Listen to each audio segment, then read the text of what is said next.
My Vantage Points project is about taking all the different sites of the Battle of Bannockburn and looking at it from the point of view of Robert the Bruce and how he chose the location for basically getting one up on the English and repelling them back. Looking at it at 5 different locations. First one in Torwood, where looking at Robert the Bruce training his soldiers down there in a Chiltern formation, but being able to move in a Chiltern formation, which is like a moving hedgehog basically. When they're moving from one position to the next, that they're not going to be attacked by English cavalry because they're all still tight in formation. So we're looking at down there in the wood because we've got some great foraging for berries and hunting, poaching for food to be able to feed the army. And there's also a source which states that there is a little bit of a skirmish down there at Torwood. The second one was Milton Ford. So we looked at Milton Ford. This is where the English crossed over and the Scottish had booby trapped either side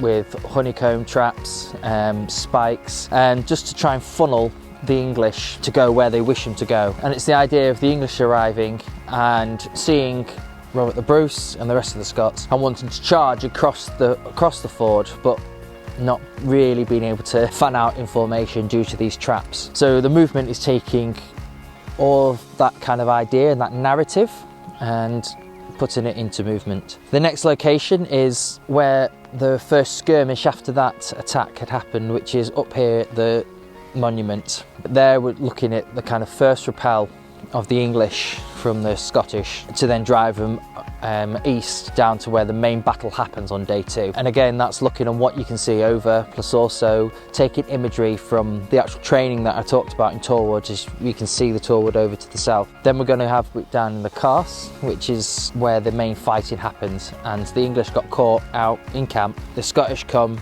in their Chiltern formation and push them back and back and back, and basically creating movement of that kind of defeat, the idea of the English giving up and making a run for it. Then to finish it off, we're looking at the actual Robert the Bruce statue, which is over in the distance, and we're looking at what Robert the Bruce commanding the troops and actually looking at the landscape as a whole. So I'm creating movement with all these ideas of imagery, what it feels like, the landscape, and basically collectively putting it together in movement.